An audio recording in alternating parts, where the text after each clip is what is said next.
¿Quién vino la semana pasada y recuerda lo que vimos? ¿Recuerdan pues cómo era un matrimonio judío? ¿Sí? El cual pues lo vamos a repetir para que más o menos comprendan las personas que aún no han escuchado el estudio de la semana pasada, que comprendía en tres cosas. Primero, los que conveniaban el matrimonio no eran los novios o bueno, los esposos, sino eran los padres de ellos. Con esto pues obviamente se pagaba una cantidad como dote. Esa cantidad se le llamaba mojar, ¿sí? Y era el precio de la novia, ¿sí? Este pago se le hacía directamente al padre de la novia. También había pues un escrito que se llamaba ketubá, y este era como un contrato de matrimonio donde el esposo aseguraba una cantidad fija de dinero que se le entregaría a la mujer en caso de divorcio. Se les llamaba repudio antes, era como una carta de repudio o viudez, ¿sí? Entonces, solamente el hombre podía repudiar a la mujer, no la mujer al hombre, ¿sí? Entonces, aquí más o menos con respecto a esto, pues ya ven que por eso hay algunas citas que fuimos comprados, que ya no nos pertenecemos a nosotros mismos, y es precisamente porque pues habla de que realmente nosotros ya tenemos un matrimonio con Jesucristo, ¿sí? Ese era el primer paso en la cual los padres conveniaban. Bueno, se entregaba todo esto, había una pequeña celebración con vino. Posteriormente el novio regresaba a la casa de su papá para construir morada donde iba a vivir con su mujer, ¿sí?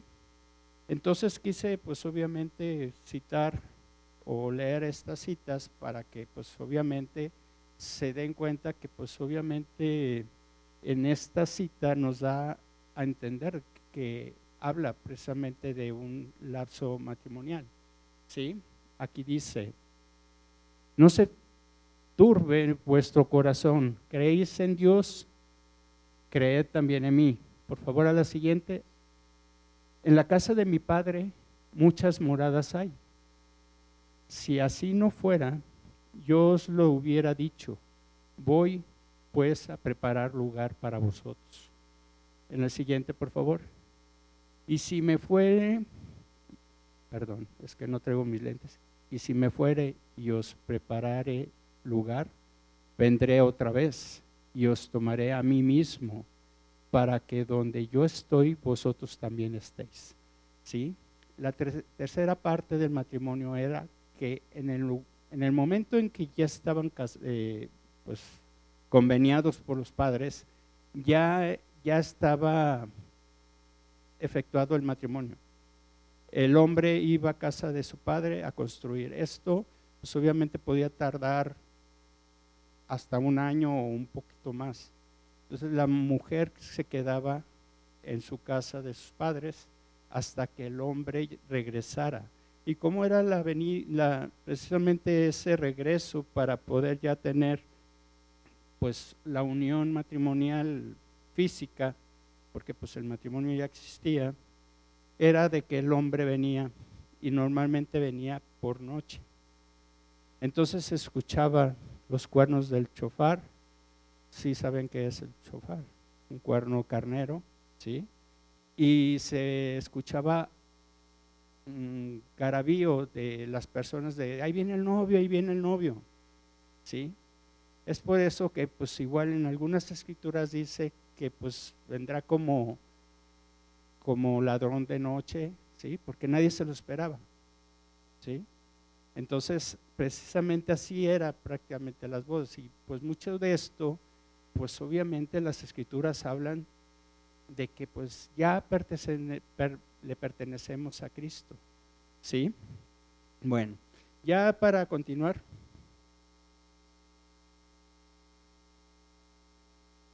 el propósito actual, ¿sí?, del matrimonio en este tiempo está diseñado para que el varón y la mujer brillen juntos, recuerden de que fuimos creados al mismo tiempo.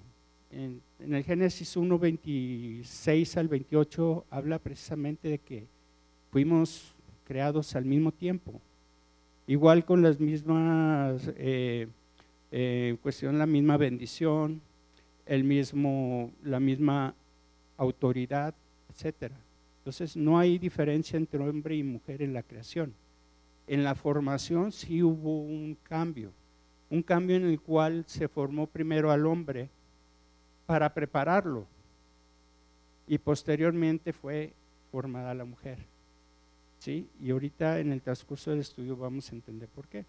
Entonces, el hombre y la mujer era para ejercer el reino y sean la imagen visible del Dios visible. ¿Sí? Porque pues obviamente somos imagen de Dios. ¿Sí? Ahora, pues obviamente pues hubo hay un lazo en el cual pues todo esto, lo que Dios había generado, lo que había pensado, sí, pues realmente hubo consecuencias cuando el hombre pecó, sí.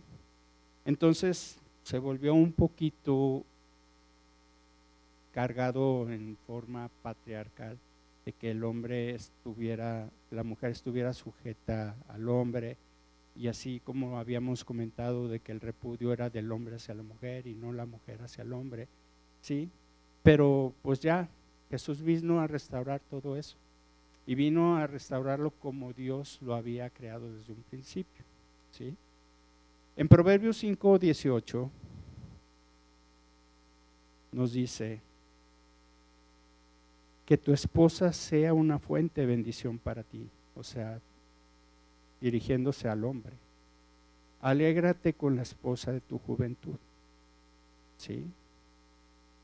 Hay algunas citas bíblicas que dice que que nosotros somos pues como el Edén de Dios, somos como un jardín.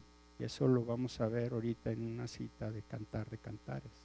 Igualmente la mujer para nosotros los hombres precisamente es también como un jardín al cual hay que plantar, hay que regar, hay que cuidar, ¿sí? Y eso fue lo que estipuló Dios desde un principio al hombre, porque fue al hombre el que le dijo guardar y cuidar lo que corresponde al huerto, ¿sí? Entonces realmente el Edén significa lugar de deleite, y eso es realmente lo que nosotros somos para Dios. Y nuestra mujer para los caballeros es nuestra mujer, nuestra esposa, ¿sí? En Cantar de Cantares 4:12 dice: tú eres mi jardín privado, tesoro mío, esposa mía y un manantial apartado, una fuente escondida. Un tesoro, un jardín, ¿sí? Y pues todo esto pues obviamente requiere un cuidado, ¿no es así? Imagínense un jardín que no se riega, pues se seca, ¿no? O un tesoro que se pone al descubierto, pues te lo roban, ¿no? ¿Sí? Entonces todo tiene un porqué, ¿sí? Ok. El hombre fue hecho como cabeza de su familia, ¿sí? Aquí vamos a ver lo que significa cabeza, ¿sí? En el hebreo, la cabeza viene, del griego que se llama kafalé, ¿sí? Y eso no significa que sea mayor que alguien, o sea, no es por jerarquía, sino significa que es la parte fuerte de donde se sujeta algo y quien convoca. Como dice aquí, no por dominio, sino dirección y seguridad. Eso es lo que nosotros somos para nuestra familia, ¿sí? En 1 Corintios 11:3, aquí bien claramente dice que pues obviamente es un acto de dependencia, no un acto de jerarquía. Dice: pero hay algo que quiero que sepan, La cabeza de todo hombre es Cristo. La cabeza de la mujer es el hombre. Y la cabeza de Cristo es Dios. Entonces es un acto, como les comenté, es un acto de dependencia y no de jerarquía. Nadie es mayor en un matrimonio. Los dos se complementan. Los dos son ayuda idónea. Y una ayuda idónea lo vimos en el estudio pasado, que dijimos que era la palabra confrontar. Y la palabra confrontar, la cual nos referíamos, no era de estar peleando, sino ponernos de acuerdo. ¿Sí? Y esa es realmente la manera de decir mi ayuda idónea, ponerse de acuerdo. ¿Para qué? Para que los dos brillen, los dos dominen, ¿sí? Porque a eso fuimos creados, ¿sí? Ahora, como todo, pues obviamente hay roles y hay responsabilidades. Aquí en la responsabilidad del esposo, según Cristo, dice que es amar como Cristo amó a la iglesia, entregarse a sí mismo por la esposa, dando la vida para que ella fructifique, ¿sí? Comentábamos de que pues en un principio se pactaba y se daba una cantidad, entonces Dios no pagó con oro y plata, sino con la vida misma de Jesucristo, ¿sí? Igualmente, otra es santificar con la palabra. Lavar a la esposa con la palabra para presentarla gloriosa, sin mancha ni arruga, ¿sí? Otra, como lo hizo Isaac, interceder en oración también por su pareja. Isaac oró por Rebeca. Recuerden de que pues habíamos comentado de que el único patriarca que no había tenido más de una sola esposa fue Isaac. ¿Y por qué fue? Porque pues obviamente no fue decisión de Isaac, fue decisión, pues, obviamente su padre fue en busca de su esposa, ¿sí? Isaac oró por Rebeca cuando era estéril y Dios lo aceptó. El esposo ora para que la esposa sea levantada, no la maldice, ¿sí? Eso es lo que realmente debe ocurrir en el matrimonio, ¿sí? Aquí hay una cita en la cual hay un error de traducción, ¿sí? Este error pues obviamente nos hace pensar de que Dios desecha, pero Dios no desecha, Dios levanta. Esto lo podemos ver en Juan 15 del 1 al 2. Levantar y sostener es también una obligación del hombre hacia la mujer. Como el viñador sostiene el pámpano débil, el esposo levanta a su esposa para que produzca. Aquí está el error en lo que yo subrayé, si lo pueden ver. En la mayoría de las traducciones, ¿sí? En esta frase del 2, dice, todo pámpano que en mí no lleva fruto, lo quitará. Y pues obviamente si ustedes se van a la palabra griega, la palabra correcta es airo. Y la palabra airo significa alzar, cargar, levantar, ¿sí? También dice quitar, pero pues como que se enfocaron más en esa cuestión, no sabiendo que Dios no quita, sino que Dios levanta. En la Biblia textual 4, afortunadamente tenemos una traducción la cual usa perfectamente lo que trató de decir esta cita. Yo soy la vid verdadera y mi padre es el viñador. Todo pámpano que en mí no produce fruto, lo levanta, ¿sí? Y todo el que produce fruto, lo limpia para que produzca más fruto. ¿Alguien sabe cómo es el proceso de la vid cuando, pues obviamente después de la cosecha, pues hay que esperar nuevamente a que produzca uvas? ¿Y han visto cómo se prepara lo que es el pámpano y todo demás? Por eso dice que se corta lo que estorba se corta. Hagan en cuenta que pues está pues el tronco de la vid, y normalmente hace como una forma de cruz, sí, en la parte de arriba obviamente. Entonces los pámpanos siempre crecen hacia arriba en forma vertical, ¿sí?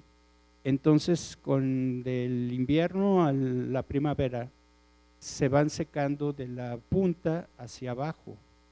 Entonces lo que viene el viñador hace un corte para que se mantenga verde o se que mantenga fértil esa parte que se corta, y se corta, inclusive se deja nada más aproximadamente 5 o 10 centímetros, ¿sí? De todo lo que es la vara, que es el pámpano, ¿sí? Y así es por eso que dice que lo que no sirve se corta. Y esto es para precisamente pues, evitar que se seque, y otra es también para evitar de que sea un sobrepeso para lo que es el tronco de la vida, ¿sí? Bueno, ya después del acervo cultural, vamos a continuar. Coma frutas y verduras, dicen por ahí, ¿no? El hombre como cabeza de su familia, eso lo podemos ver en Efesios 5 del 21 al 26, ¿sí? Es más, sométanse unos a otros por reverencia a Cristo. Esta palabra someter no es de que, pues obviamente, sino es de obedecer, ¿sí? Y eso es lo correcto, porque aparentemente parece que pues igual tienes que estar sumisa completamente, y no, es obediencia, así como somos nosotros obedientes a Cristo, igual Cristo fue obediente hasta la cruz, dice la palabra, ¿sí? Para eso para las esposas eso significa someterse cada una a su marido como el Señor, porque el marido es la cabeza de su esposa, como Cristo es cabeza de la iglesia. Él es el salvador de su cuerpo, que es la iglesia. Nosotros somos el cuerpo. Así como la iglesia se somete a Cristo, de igual manera la esposa debe someterse en todo a su marido. Para los maridos, eso significa: ame cada uno a su esposa tal como Cristo amó a la iglesia. Él entregó su vida por ella. Esposos, por ahí estamos decididos a entregar nuestra vida por nuestra pareja. Amén, claro que sí. A fin de hacerla santa y limpia, alabarla mediante la purificación de la palabra de Dios. Aquí es algo muy interesante y muy importante. De la manera que va a ser limpiada y va a ser purificada, no hay de otra manera más que por la palabra de Dios, ¿sí? Igualmente Pedro también tiene otras recomendaciones, ¿sí? En 1 Pedro 3 del 1 al 7 dice: de la misma manera ustedes, esposas, tienen que aceptar la autoridad de sus esposos. Entonces, aun cuando a alguno de ellos se niegue a obedecer la buena noticia, la vida recta de ustedes les hablará sin palabras. Esto, pues obviamente es muy importante, porque igual cuántos testimonios hay de que por simplemente por la conducta de las mujeres, a pesar de que sus maridos están renuentes a venir a escuchar el mensaje de Dios, pero simplemente por su conducta, ellos acceden a estar en las plantas de nuestro Señor Jesucristo. La hermana Ana comentaba su testimonio la semana pasada cuando oró por los diezmos y ofrendas. ¿Alguien escuchó? Sí. Yo puedo decir, bueno, no es por cuestiones, porque no suelo yo hablar de mí mismo ni de mi familia, porque sonaría como, ay, es que pues piensa que pues son algo extraordinario. No, pues sí, realmente han pasado muchas cosas a través de nuestras vidas, y pues es bueno dar testimonio, porque pues lo que tenemos que dar El testimonio es para glorificar a nuestro Señor. En el caso de mi familia, pues mi mamá duró casi 11 años, un poquito, ¿sí? 14 años. Ella estaba en la palabra y pues obviamente mi papá era muy conservador, ¿sí? Y pues obviamente pues fue a través de la conducta de mi mamá que pues mi papá se convirtió al Señor, ¿sí? Y así he escuchado muchos testimonios de mujeres que pues por su conducta han hecho de que ellos se dobleguen y se humillen, ¿sí? Y lleguen pues obviamente a plantas de nuestro Señor Jesucristo. En el 2 dice, ellos serán ganados al observar la vida pura y la conducta respetuosa de ustedes. Así es como lucían hermosas las santas mujeres de la antigüedad. Ellas confiaban en Dios y aceptaban la autoridad de sus maridos. De la misma manera, ustedes maridos tienen que honrar a sus esposas. La palabra honrar significa enaltecer, premiar y valorar a esa persona, ¿sí? Reconocer el valor de esa persona. Eso es lo que tenemos que hacer nosotros varones a nuestras esposas, ¿sí? Cada uno viva con su esposa y trátela con entendimiento. Ellas podrán ser más débiles, pero participa por igual del regalo de la nueva vida que Dios les ha dado. Fíjense bien lo que es, esto es muy importante. Trátala como es debido. Y como es debido, en amor. Para que nada estorbe tus oraciones. Si por algo ahí, varón, no salen las cosas, pues analiza bien qué lugar le tienes a tu señora, ¿sí? ¿En qué lugar está tu señora en tu vida? La mujer es la gloria del varón, ¿sí?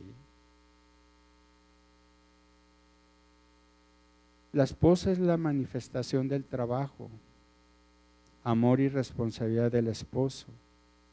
¿Cómo se le conoce al artista? A través de su obra, ¿no? Muchos dicen que igual, como dice un dicho muy popular, que detrás de cada buen hombre hay una gran mujer.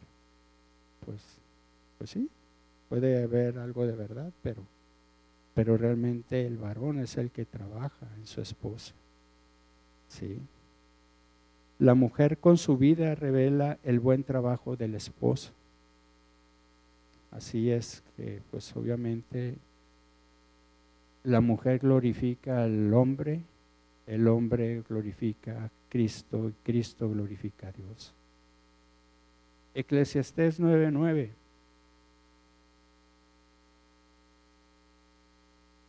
Vive feliz junto a la mujer que amas. Todos los insignificantes días de vida que Dios te haya dado bajo el sol. La esposa que Dios te da es la recompensa por todo tu esfuerzo terrenal. Aquí, pues obviamente, con palabra validamos lo que habíamos comentado, ¿sí? Podemos decir que, pues obviamente, el hombre, pues, tiene que cuidar todo lo que corresponde a su esposa, pero pues igual también a su familia. Voy a citar en 1 de Timoteo 5:8 en la Nueva Traducción Viviente. Dice, así es una cita ya muy conocida, la cual dice, pero los que se niegan a cuidar de sus familiares, especialmente los de su propia casa, han negado la fe verdadera y son peores que los incrédulos. Si no cuidas, si no estás al tanto de lo que es tu casa, pues igual, realmente es como ser un incrédulo. Y para Cristo, para Dios, un incrédulo es lo peor que puede haber, ¿sí?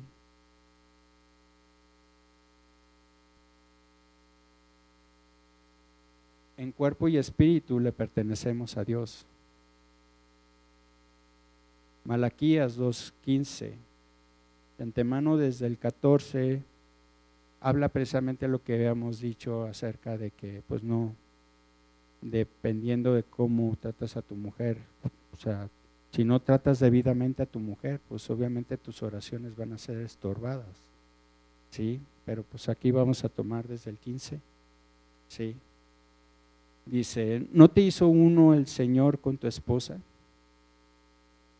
Fíjense bien, o sea, el proyecto de Dios o el propósito de Dios al formar hombre y mujer fue para que tendrían una sola pareja, ¿sí? En cuerpo y espíritu ustedes son de Él. ¿Y qué es lo que Él quiere? O sea, Dios, ¿qué es lo que Él quiere? De esa unión quiere hijos que vivan para Dios. Por eso, guarda tu corazón y permanece fiel a la esposa de tu juventud. Sí, aquí ya está involucrando inclusive a tu descendencia. Tienes que trabajar también en ello. Primeramente tu señora, posteriormente tus hijos. ¿Sí? Malaquías, y eso no nada más el hombre, igual es una tarea de dos, lo que corresponde a la crianza de los niños y a la educación de tales, ¿no? Malaquías 2:16 dice, pues yo odio el divorcio. Eso es desde el Antiguo Testamento, ¿sí? Dice el Señor, Dios de Israel, divorciarte de tu esposa es abrumarla de crueldad. Es un acto cruel para Dios, ¿sí? Dice el Señor de los ejércitos celestiales, por eso guarda tu corazón y no le seas infiel a tu esposa, ¿sí? Igual hay muchas citas en el Antiguo Testamento que pues obviamente habla de matrimonio. Recuerden al profeta Oseas, ¿sí? ¿Quién me puede decir brevemente quién o qué es lo que le pidió Dios a Oseas? Exactamente. Y eso como para manifestar el dolor que Dios sentía cuando el pueblo de Israel se entregaba a ídolos o dioses falsos, ¿no? Pues ahí, bueno, vamos a citarla. Póngame por favor, Oseas 2. Ahorita les digo bien la cita. Si lo pueden poner en la nueva traducción viviente, por favor. En el 15, por favor. En el 15 dice, le devolveré sus viñedos, le devolveré sus viñedos y convertiré el valle de la aflicción en una puerta de esperanza. Allí se me entregará como lo hizo hace muchos tiempo cuando era joven, cuando la liberé de su esclavitud en Egipto. Al llegar ese día, dice el Señor, me llamarás esposo mío en vez de mi Señor. Si ven en esta cita del 16, dice mi Señor con letras minúsculas. Recuerden cómo se le llamaba Abal, significaba mi Señor. Entonces aquí es lo que dice, ya no me llamarás mi Señor con letras chiquitas, sino esposo mío. ¿Sí? Vamos hasta el 19, por favor. Te haré mi esposa para siempre, dice el Señor, mostrándote rectitud y justicia, amor inagotable y compasión. Te seré fiel y te haré mía. Y por fin me conocerás como el Señor, con letras mayúsculas. Ahí no se alcanza a ver, pero pues igual si ustedes lo leen, van a ver que la diferencia son las letras mayúsculas. Y bueno, pues ¿dónde entramos? Porque pues obviamente eso está hablando de Israel, ¿no? Pero pues ¿dónde entramos nosotros? Pues vamos más abajito. En el 23, por favor. En este tiempo yo sembraré una cosecha de israelitas y los haré crecer para mí. Demostraré amor a los que antes llamé no amados, y a los que llamé no son mi pueblo, yo diré, ahora son mi pueblo. Y ellos responderán, tú eres nuestro Dios. ¿Ya está cumplido esto? Pues claro que sí, ¿no? Sí, pues vamos a seguir adelante.